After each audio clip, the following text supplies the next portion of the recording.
So we are in our third year here at Fort. We're a retail shop that specializes in open-ended loose play parts for kids, which basically means toys that allow for imagination and open free play.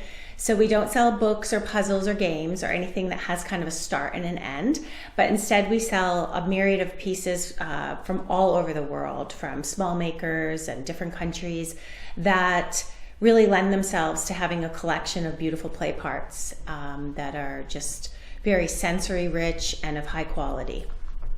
This is a cool store. Thanks, this is the kind of store that, I mean, these are the kind of gifts. I look at this and think, as a kid, even as an adult, I'd have fun with this. Yes, we do too, actually. We have a lot of fun here.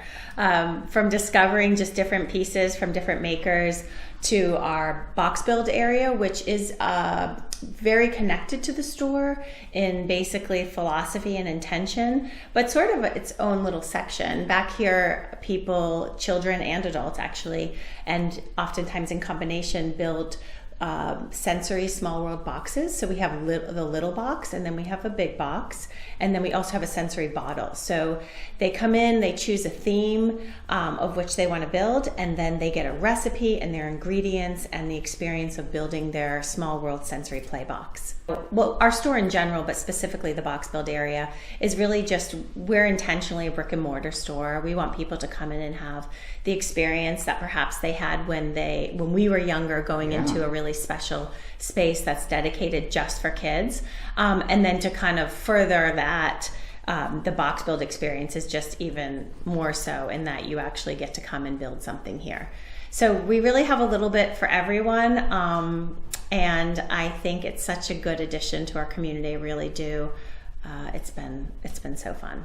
Well, and it really is so specific. If you're interested in animals, you can do animals. Yes. If you're interested in all kinds of things. Exactly. It fits a person's personality. Exactly. We make it work for pretty much anyone, which I think is really kind of a challenge and a joy for us. And then I also think people come in and really feel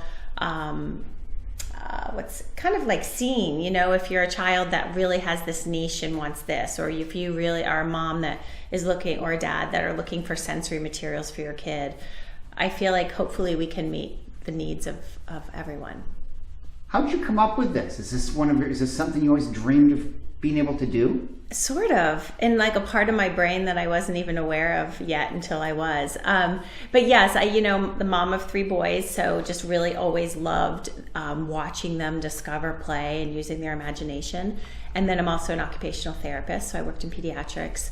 So really just a strong and rich understanding of how important play is in a child's development. So sort of those lenses, and then just my kind of love for aesthetic things. I really just like texture and beautiful pieces, and that's kind of all the background pieces that led me to open Fort Pure Play, which is our play space, which really demonstrates that type of environment and that type of play, and then ultimately the retail space, so we can kind of get that out there into the community more, particularly in this time of our society where a lot is dependent on screens and the lack of imagination and just kind of all that. I just think we're coming in at a time where it's always been meaningful to me, but hopefully the introduction of this way of playing with children is helpful. On Small Business Saturday, you ought to bring the kids down here and just let them go and see what they gravitate to. Exactly. You're going to come up with some ideas and say, these are some good Christmas ideas. Yeah, it's just have them come in and explore and see, like you just said, like what they gravitate towards. Can learn a lot get some good holiday ideas by just watching how a child navigates through a store like this. Yeah.